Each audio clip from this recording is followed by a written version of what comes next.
really I would rather not discuss how I got an honorable discharge after 6 months. Hmm. Okay, and then when you came back, were you in this neighborhood much, or what did you do? Did you go to college, or? We were still living on Sawyer Avenue, and my mother would let me go to the gun shop and work in the gun shop. Before that, they would never let me go there. I could go there, but they won't let me. So now that I was over 20 years old, they said it's okay now. You can go to work over there. Why should you go to work for somebody else? Mm-hmm. And I wanted to do that, but they never would let me. But now they let me. So that was wonderful to be with my father every day, and my brother Lou and my brother Joe, and even a cousin working for us. And it was like going to paradise every day. Mm-hmm. Be with my dad every day and my brothers. Okay, so that's in the mid-40s. You were working in the gun shop, Yes. more or less full time, or? Full time. Uh-huh. Yeah. And for how long did that last? It lasted from till 1955. Till 1955. Okay, well, when did you get married? I got married in 1945. Okay, 1945, sort of the end of the war. But I stayed in the gun shop till 1955. And then my brother wanted to move the store to Arizona, and I didn't want to go there at that time because I had children, and I said, "Well, you go there and see what you." He went there and opened the store, and I stayed here, and Now, eventually I got. The last thing I was doing, became a distributor of beer and wine and liquor and stuff like that. Uh-huh. How did that opportunity arise? There was a big warehouse in Summit, Mm-hmm. and this is right on Archer Avenue. I forgot the address, but the building is still there. It's right across from the police department. Uh-huh. And I think I know the place. the chief of police at that time was named Van Gort, I think. Mm. And then I had this building across the street from him, and next door to me was a barber shop. And the barber he was Italian, and finally he mentioned his last name, and I said, "Is so-and-so your son?" He said, "Yeah." I said, "Well, he's my colleague, and the chief of police didn't like him and didn't like me. And he told me, he said he was going to do everything he can to get me out of that village or city, whatever they called it, Summit." Summit, yeah. So I was there for, I think, 2 years, and he was always stopping our trucks for weight and this and that, and he told me, so I'm going to tell you right now. Oh, no, the barber told me that was Turk's father. The barber told me that guy doesn't like you. He's not going to renew your license. You'll get a license from the government, but he won't give you a city license. He wants you out of Summit. So that's what happened. He wouldn't renew the license. I could have fought it, but I didn't want to be around him. He didn't want me there, so I didn't want to be there. So I got out of there. So what was next? What did you do next? I stayed in the same business until I started doing only wine later on. And, you know, I cut my work down and everything, and I got a smaller warehouse, and most of my work was done importing. I would call the importer and tell him to ship a load of wine to this particular distributor in this city and town or whatever, and I never even touched it, you know. Mm-hmm. So that was my last effort. Did you come into contact with the Paternos? Who? The Paterno family. Oh yeah, sure. Yeah, Tony Paterno. Yeah, yeah. He had a store, and his brother was a distributor at a big liquor company. Paterno. Yeah, and I didn't have very much to do with him, but I know the Paternos. And what about, did you ever know or work with his nephews that he had in the business, the Buffalinos? Dominic Buffalino and his Dominic. yeah, Buffalino. Oh, Buffalino. Yeah, he worked for them. Yeah, Yeah, Dominic Buffalino. Yeah, I remember him. Yeah. he was a good friend to me, and Tony Scariano. Okay, let's see. Did you ever participate in? To go back, well, let's keep going. In the 50s, now your kids, when did they come along? And your Well, Louis is the oldest. Oh, and he okay. was born in 1947. And then I have a daughter, Rosemary, who lives 8 blocks from here. She Oh, lives in Lago Vista. oh, She okay. has a house 8 blocks from here. And then there's Mark. He's an automobile dealer. You see the picture we got of our company. Well, it's on the other wall of the company. And then there's Carl. Carl's the youngest, and he's about 64. Oh, he's the But young. Mark has been. He has become the leader in the family. Mhm. And when this happened to me, he came. He could only have one visitor in the hospital, so he came, and he come every day. That was during COVID. Huh? During COVID. No, this is. I had. The doctor told me that I had some. I forgot what they call it, in my abdomen. He says, we take that out, we go through the mouth and take that out. He says, 2 hours, you go home. Yeah. So my daughter drove me there, and she says, I'll be back in 2 hours to pick you up. They kept me there for 2 weeks and went and they operated on my abdomen. Oh. The doctor made a mistake and put me in this shape. 2 years ago, I used to run around the blocks there. I could ride my bike and everything. I can't do anything now. Oh. One doctor's mistake. He made a mistake. He cut. Mark knows the whole story.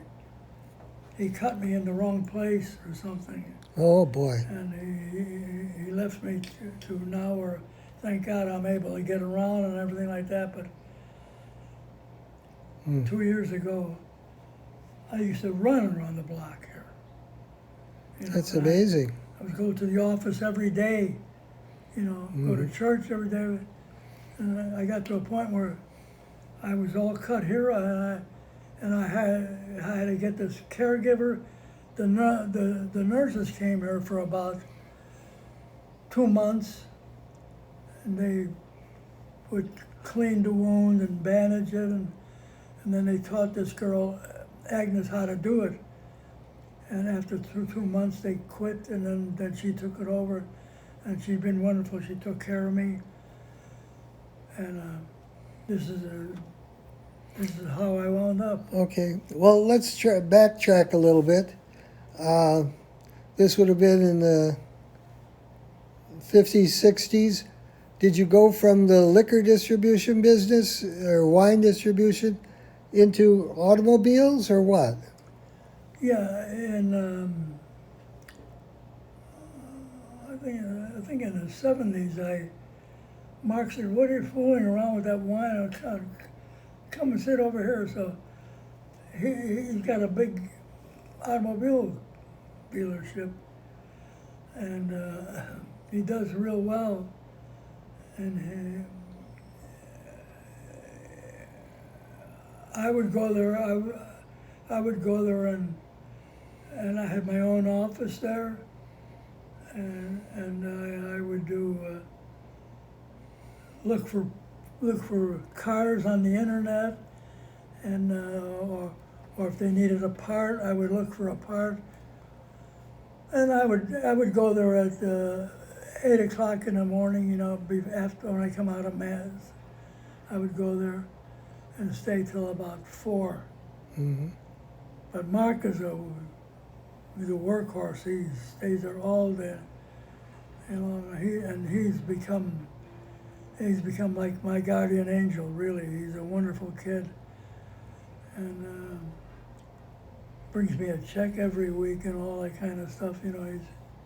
He's unbelievable. Oh, you're still on the payroll. Yeah, That's we're good. 2 years. I said, Mark, you don't have to do that. I'm okay. No, I want you to know. He wants me to know. He brings me a set of license plates every year, dealer license plates, Oh, okay. just to make me feel you're still part of the team, And that's the kind of kid he is. He's a wonderful kid. So did you get involved in sales at all of the cars? Were you a car salesman? I sold a lot of cars. Yeah, oh yeah, I know how to sell cars. Yeah, and he certainly. But he's got people working for him. He does more. I don't know what he does actually now, but he's got a girl, Kim, that's been working there 31 years, Wow. and she's his guardian angel.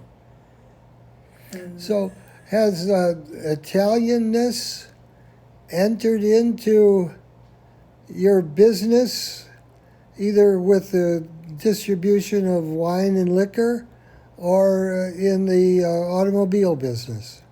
Well, I like the automobile business better because it was you don't have to wait for your money in the automobile. In the liquor business, I had a beer.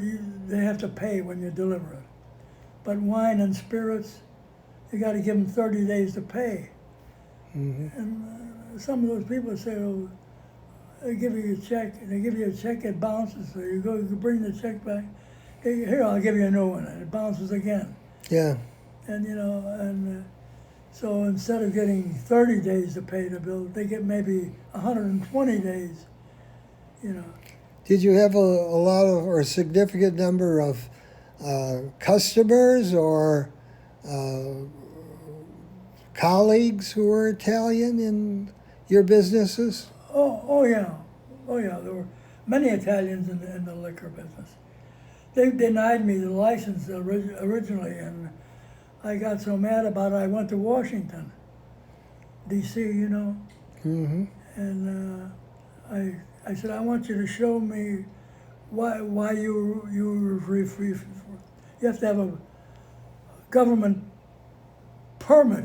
Yeah. Yeah. So I said, I want you to show me where I don't do. You qualify? I've never been arrested in my life, thank God. I've never done anything. What is this that I'm in? They think you're in the outfit, Yeah. I said, no, you have your connections. Never mind my connections. We're talking about me. This is me. Yeah. No, nobody else. My name is going to be on the license. I argued and I got it. And then had that building, you know, in Summit. But I got out of there, and I started doing it on Cicero Avenue, and then Mark told me, he says, you know, he had the cars. Forget about that. Stay with your cars. So that's what I did. So what kind of education did Mark have? Mark has. I don't think Mark went to college. I think he went to the maybe a year or two. That's it. That's all. He didn't graduate. Mm-hmm. Yeah, he was a brilliant, sharp could be. I look at a car, a used car, Mm-hmm. and I said, "Looks like a nice car." He says, "Dad," he says, "that car's been hit more times than Muhammad Ali." I said, "How did you determine that?" He said, "Come here, look, stand over here." And my son Carl is the same way. He can look at a car. I was looking for a Rolls Royce. Mm. I had one. I had one in the garage, a white sedan, and I wanted a convertible. So I was looking all over for a convertible Rolls Royce, and Mark said, let me find you a car. So I come back, and he said, stay here until I get back. So I said, we were outside. I said, I was just getting ready to go home. He says, no, it's 2 minutes from you. Wait.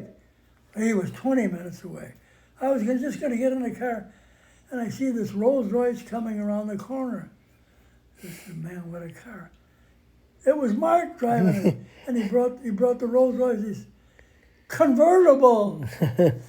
He says, this is for you, Dad. I said, how much, Mark? He says, no money. He said, we'll make it part of the business. Oh, okay. So I still have the car, except 2 months ago, 2 or 3 months ago, he took it from the garage, because I have another car. He gave it to me, a Nissan. Uh-huh. And every time we opened the door, we were banging into the Rolls Royce. And I just said, Mark, take that car and put it in one of the buildings. And he took it and he put it in the buildings. He says, they cleaned it all up and everything. He said, whenever you want me to bring it back, I'll bring it back. So I don't want it in the garage here because, Agnes, my caregiver, she drives when she comes here. And I get in and I hit the car myself, my own car, I said, we got to get this car out of the car. The garage here is a 2-car garage, but they only mean 2 cars. It doesn't have, there's Nothing not else. much Yeah, space I know. around. My garage is that way. So, but I loved it. I had a lot of wonderful times in that car. It's still in the building. Mm-hmm. I got a picture of our building on the wall over there. Mm-hmm. We got a big building, and then he bought. Where is it at?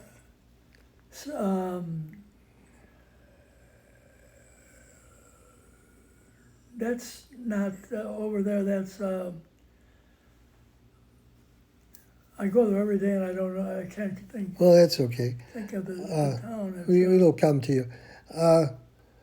So the family has done rather well in the better.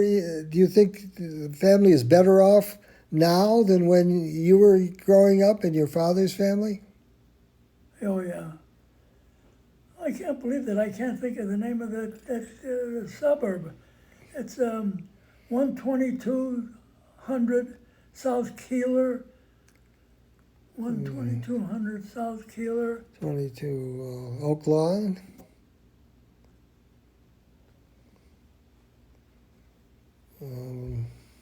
Evergreen Park. I just can't think of that happens to me now, Oh, well. Recently. Well, it happens to me all the time. Does it? Yeah, be unable to recall things.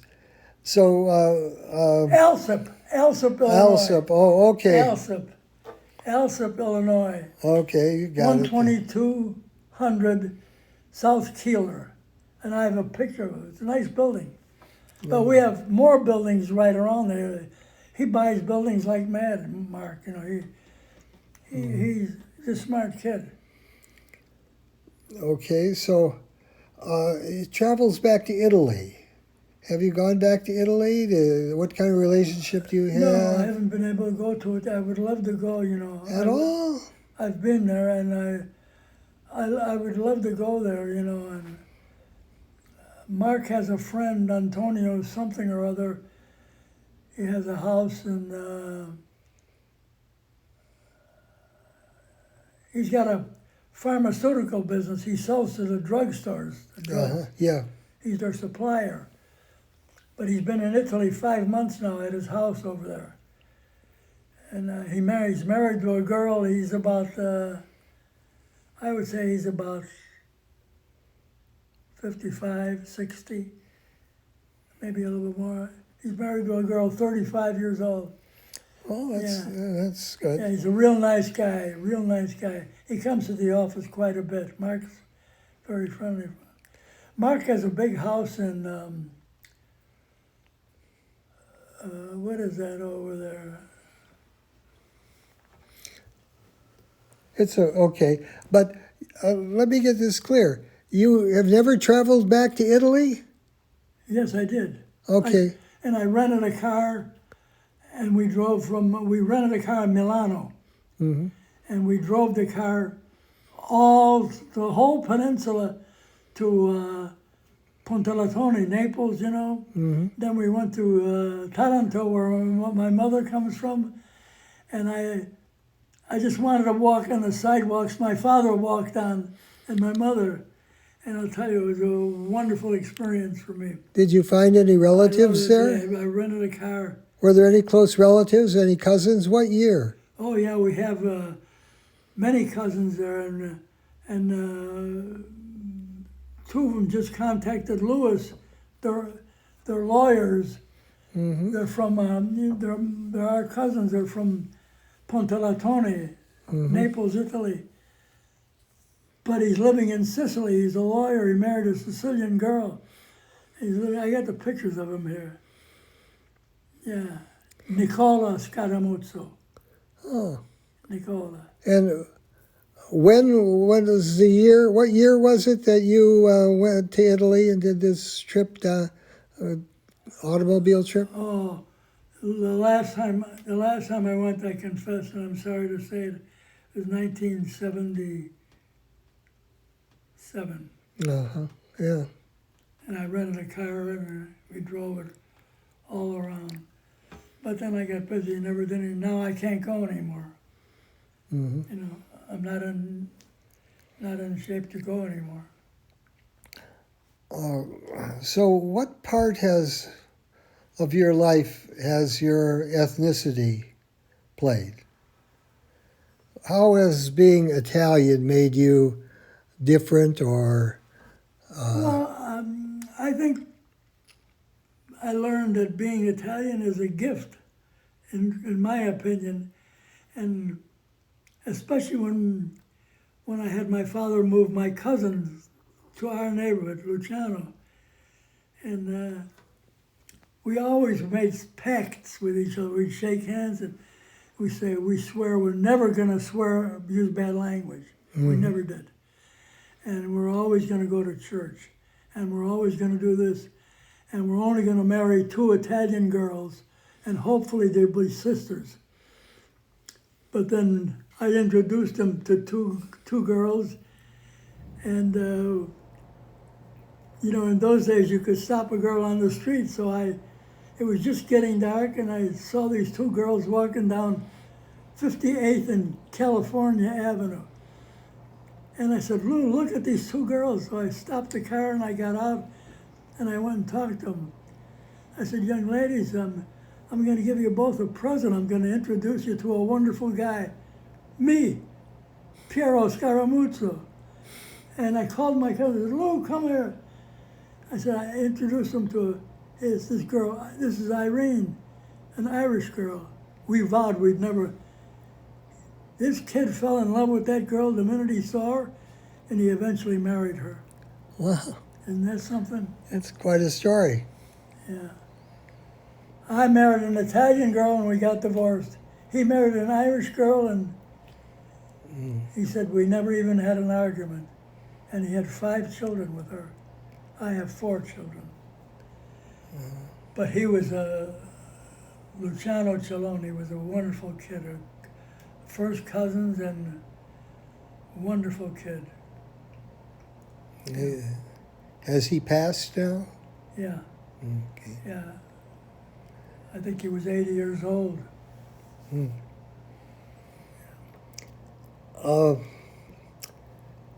Is there anything that I haven't asked you about that you want to tell me about being an Italian American and spending Well, 100 years of being an Italian American? I can tell you one incident in the Army. I was going to tell you this before, is that I wanted to go to the Officers Candidate School, see, in Fort Benning, Georgia. Mm-hmm.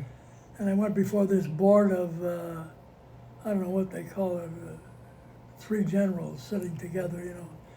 And they asked me, they said, well, all your paperwork came back wonderful and we like you, you're well-spoken and this and that. There's 2 things wrong here.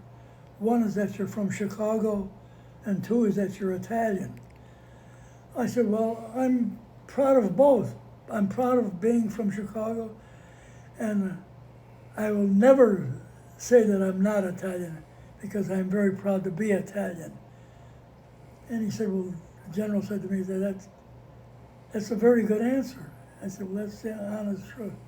So they accepted me and I was supposed to go to Fort Benning, Georgia to become an officer, but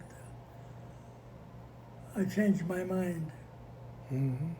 I can tell you a little story about that later on. But I didn't like they were terrible to the soldiers during the beginning of the war. You know, and there was a lot of that Dago business, you know, that I didn't like. But even some of the officers would show some disrespect for Italians. Yet another kid, I told you this kid, Scaramuzzo, he came and he told me, I said, you have any trouble with that name? He said, no. He says, nobody even cares that I'm Italian. But in that battalion, in that company that I was with, they were all against the Italian. And there was that Italian Mangiapane from New York. Mm-hmm. He made a terrible example of Italian men. Filthy mouthed and just terrible. And I used to tell everybody that he thinks maybe he's born of Italian parents, I said, but his parents wouldn't be proud of him and nobody's proud of him. Because that's not the way Italian men are. That's not the way I am. And that's not the way I know the Italian people to be. With regard to your family and the generations after you, how much of the Italian culture has stuck with them? Well,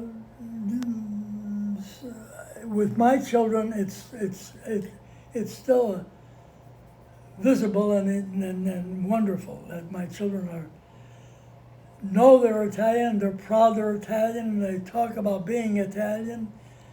And Louis speaks Italian, Sicilian. My daughter, Mark and Carl, a little bit, but they're very proud. And then I have my grandson, Peter, who lives not far from me. And he's married to a Polish girl, but he's very proud to be Italian, and at least that's what he tells me. And then I have 2 granddaughters, Carla and Laura. And I know Carla's proud to be Italian. Laura married a wonderful guy. He's an Englishman, a kid. He came from England. And I think she'd rather be English than be Italian. I don't know. Her name is Simpson now, and she's so proud of it. And I said, Laura, when I hear you say that, I'm disappointed. We have a very famous name, and we're Italian, and you're 100% Italian, and you want to be a Simpson, but you'll always be an Italian as far as I'm concerned. Are any of them And members? everybody else is, including my grandson Peter. He's proud that he's Italian. Well, in addition to pride, are they members of Italian organizations? Have they traveled to Italy much? Do they know? Have they pursued knowledge of the culture in some way? Yeah, Peter's going to Italy next year, and Louis, I think, is going. And my daughter, she's been several times, but she leans to the Sicilian part. In fact, if someone asks her, "Are you Italian?" she says, "I'm Sicilian." And she does it in front of me, and I said, "Lovey." I call her Lovey because I love her so much. That's her picture there. I say, why do you tell everybody you're Sicilian? Didn't you have a father? Don't you know that I'm not Sicilian? There's nothing wrong with being Sicilian, but say to the people, I'm Napolitano and Siciliano. Don't say I'm Sicilian. Okay. So we have that argument all the time, because she was so close to her mother and to her grandmother. And her Okay. grandmother was, if you weren't Sicilian, you weren't nobody. Okay. Well, let's break it off here and go and take a look at your photographs, and then make arrangements to do this once more. And I think we'll have a nice long interview that touches good. all the bases. Very good, thank you. Thank you.